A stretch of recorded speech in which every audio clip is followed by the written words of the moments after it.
Pensioners तो इस video में हम देखने वाले हैं वो है पॉइंट्स ऑफ काउंटर एफिडेविट, जो भी एफिडेविट फाइल करा आईबीए ने regarding recommendation of committee on pension reform. So guys please subscribe to my channel for latest banking pension updates. तो सब्सक्राइब कर लेना दोस्तों। तो अभी देखते हैं। तो IBA replies India bank association is an associate of banks and it negotiate with the workman union officer associations of member banks on the basis of specific mandate to negotiate in the regard received from such member banks. तो जो remark है वो उसका what is the remark? So wages and pension are uniform in all banks that are members of IBA. Individual banks cannot alter them. Only IBO can recommend to the government for any improvement. As far as wages and other service condition, other than pension, it has been agreed that settlement is valid for 5 years only. Therefore, banks can give mandate to IBA to negotiate these matters once every 5 years. तो हर 5 साल में mandate देना पड़ेगा IBA को. Regarding pension improvement, how all banks will be able to come to a consensus to give mandate to IBA unless the initiative for this is taken by IBA. तो सारे bank इकट्ठे होकर कैसे एक point पे आए जब तक IBA नहीं बोलता.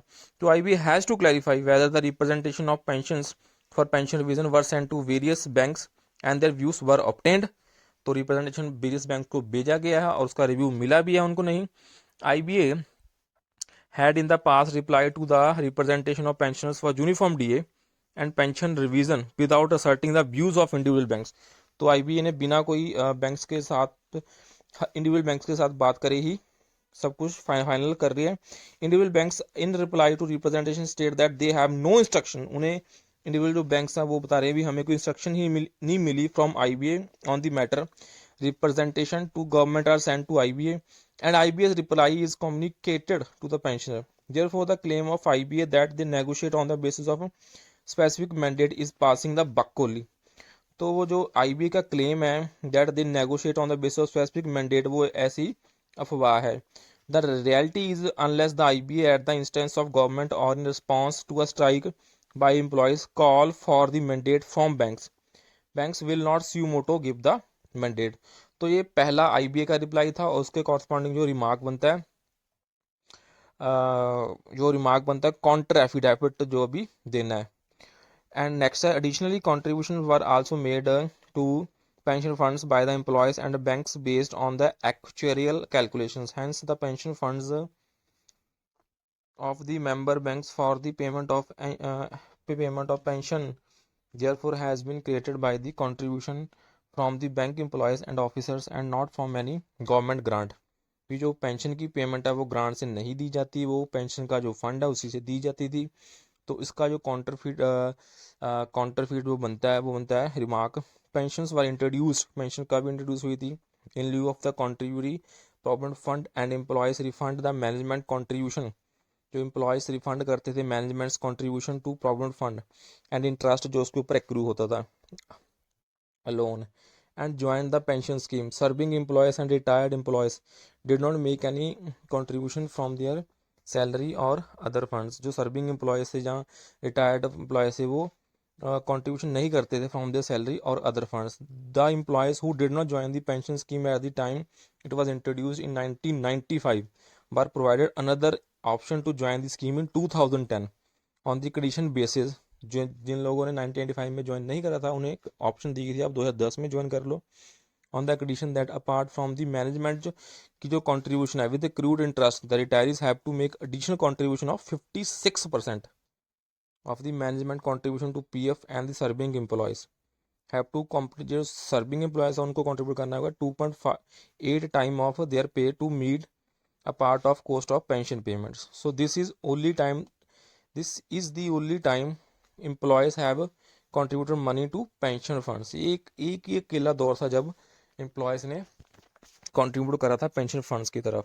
The pensioners who did not join the scheme initially and join later alone contributed to pension fund.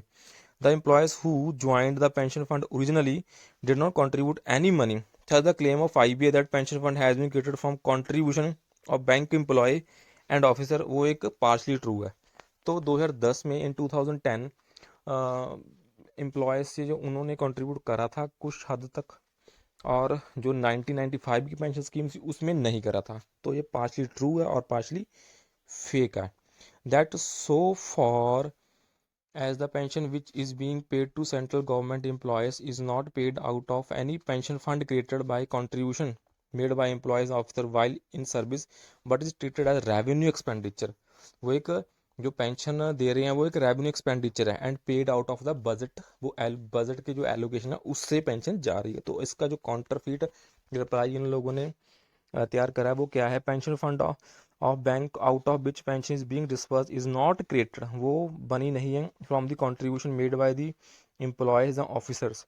So IBA is basically trying to mislead. तो आईबीए यहाँ पे मिसलीड करने की कोशिश कर रहा है कोर्ट को बाय प्रूविंग पार्शियल ट्रूथ, आधा सच बोल रहा है आधा झूठ बोल रहा है, by and separation as explained so the employees who did not opt for pension initially alone contributed to fund and the amount thus contributed was rupees 1800 crore as against the present balance in the fund of about 3 lakh crores। तो यहाँ पे जो IB है वो थोड़ा सच भी बोल रहा है थोड़ा झूठ भी बोल रहा है। Pension scheme of government and banks are similar in all respect, वो सेम है। वो schemes are defined benefit non-contributory schemes, the amount of pension does not vary with the returns from the pension fund, वो vary नहीं करती। Pension do not contribute to the funds, pension expenditure है उसको revenue expenditure treat करा गया in both the schemes. ये important है। In government all expenditures are done under budget allocation only, जो गवर्नमेंट की जो भी होती है स्कीम वो सारे बजट एलोकेशन में होती हैं and therefore pension expenditure is done, obviously बात है जो पेंशन एक्सपेंडिचर होगा वो बजट की एलोकेशन से ही होगा। Budget allocation is neither unlimited nor free from constraints. Banks are commercially organizations and therefore have to adhere, उन्हें adhere रहना पड़ेगा to sound accounting principles, accounting principle के साथ accounting standards AS15 mandate banks to provide each year the amount, हर साल जो amount pension earned by each employee in that year। So the pension fund of bank will at the time of his retirement have sufficient funds, जो जब बंदा retire होगा तो उसमें जो funds होंगे वो सफिशेंट होंगे for paying pension to employees for his life time and for the payment of family pension after his demise, अगर वो उसको कुछ होता है। This system of accounting is advantages, वो एडवांटेज है बैंकर्स के लिए भी एंड पेंशंस के लिए भी, बैंक के लिए भी और पेंशंस के लिए। For the banks the expenditure is eventually evenly spread through the service period of employee. For pensioner payment of pension is assured as sufficient funds are kept for payment of pension। ठीक है दोस्तों, तो payment of pension out of budget allocation does not make the government scheme less burdensome, तो वो उसे कम burdensome नहीं बनाती। So building of pension fund does not make the bank pension scheme financially more burdensome. ठीक है, both the schemes are similar in all respect, दोनों scheme same है। And denial of pension updation on the plea, अगर IBA बोल रही है अभी हम इसलिए नहीं कर रहे because both the schemes are different is not supported, तो ये भी फेक है। ठीक है दोस्तों, उसके बाद there is no provision in pension regulation in 1995, ये इंपॉर्टेंट है। इन भी कोई प्रोविजन ही नहीं है जो एक्ट है 1995 वाला for any updation in the pension of bank employees and officer that therefore it would neither be appropriate in principle nor would be financially viable for the banks to accept the representation claim of employees for updation of pension at par with, अभी हम central government की तरह उनकी pension update नहीं कर सकते, particularly when there is no parity between two set of employees। तो इसका जो काउंटरफिट दिया आंसर वो ये दिया है regarding the non availability of provision for updation in pension regulation in the pension fund in the pension settlement of 1993 itself there was a provision of pension updation which is extracted below। तो ये था जो exact शब्द थे, provisions will be made a scheme to be negotiated and settled between the parties to this settlement by 31st December 1993 for applicability, qualifying service, amount of pension, payment of pension, commutation of pension and family pension, updating and other general conditions etc on the lines as are in the focus in the Reserve Bank of India।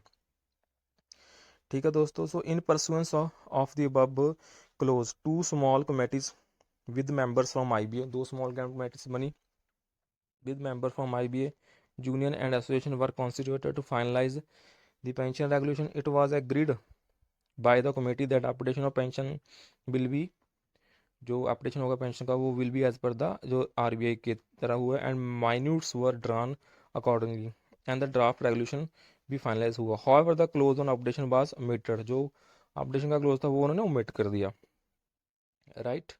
In the final pension regulation adopted by banks the fact of omission was not inform to inform, जो fact था omission का वो employees को बताया ही नहीं गया।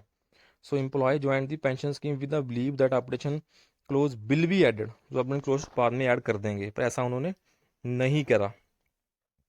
सो non availability of provision for updation in banks pension regulation is an act of commission and omission by IBA and government. They are legally and morally bound to amend the regulation and include the updation clause, जो कि updation clause उन्हें include करना चाहिए था as already agreed. Moreover, the government had in its objections filed in Karnataka High Court जो हुई थी in the WP number this 2002 admitted करा था उन्होंने the formation of small committee and formulating the regulations as per the agreement entered into small committee. So IBA had in settlement 1987 entered into for removal of clause on forfeiture of service for participation in illegal strikes, has agreed that bank pension regulation shall be exactly same, वो ऐसे ही होंगी जैसे RBI की हैं दोस्तों। उसके बाद next, it is further most respectively submitted that Indian bank association that is respondent number 3 in the present association respondent number 3 in the present petition as mentioned here above in association of banks and it is neither state nor the instrumentality of state and therefore petition under article 226 of constitution of India is not maintainable against the Indian Banks Association। तो इसका जो answer दिया है उन्होंने दिया है as explained supra the association wields enormous power over the banks especially into the matter of wages, other working condition and pension. Board of directors of banks have the power to amend the regulation only on the instructions of government and government in turn act only on the recommendation of IBA in these matters. Honorable Minister of State for Finance have more than once replied in Parliament that government will consider application of pension in banks। भी जो government सोचेगी भी updation करेंगे bank pension का once recommended, अगर उन्हें recommendation IBA से मिलती है। An institution enjoying such power cannot remain out of the writ jurisdiction, जो इंस्टीट्यूशन ऐसी पावर्स इंजॉय करता है वो रिट की जो जुरिडिक्शन है उससे बाहर नहीं जा सकता। तो guys please subscribe to channel. This was the points for the counter affidavit to the affidavit filed by the IBA regarding recommendation of committee on pension reforms.